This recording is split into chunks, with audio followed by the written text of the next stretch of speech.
I do not want the United States to get involved in another Mideast war, this time with Iran. And I am increasingly concerned by recent remarks from President Trump that he is in fact considering joining Israel's war against Iran.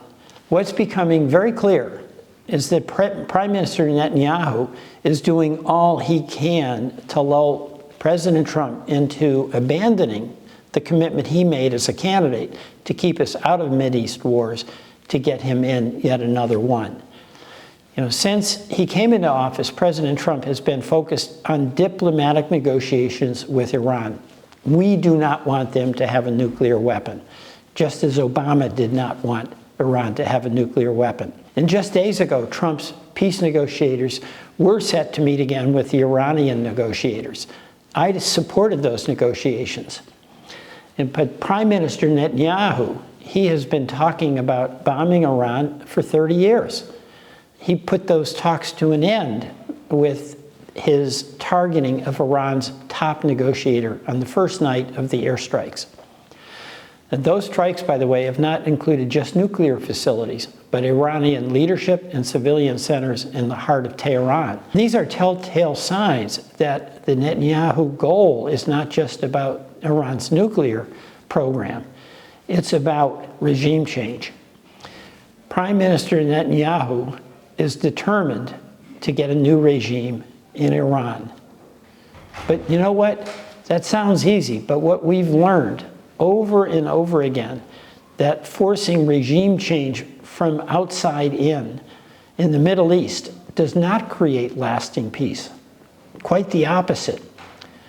We saw that with Iraq, and we saw that with Afghanistan. The Constitution explicitly gives Congress the responsibility to declare war. And of course, bombing a country, Iran, is an act of war. That's why I strongly support measures by my colleagues, Senator Kaine and Senator Sanders, that would require Congress to debate whether we should be dragged into Netanyahu's next war. If we had that debate, I'd remind Americans about the track record of regime change wars in the Middle East. Netanyahu advocated strongly for President Bush's ill-fated invasion of Iraq in 2003. And remember when Defense Secretary Rumsfeld said that the Iraq war would last only 5 days or 5 weeks or 5 months? But it certainly isn't going to last any longer than that. That's what he said.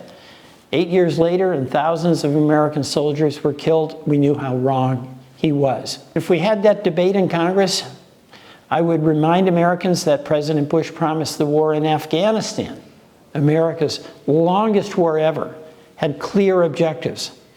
President Bush said, "To all the men and women in our military, I say this: your mission is defined, your objectives are clear."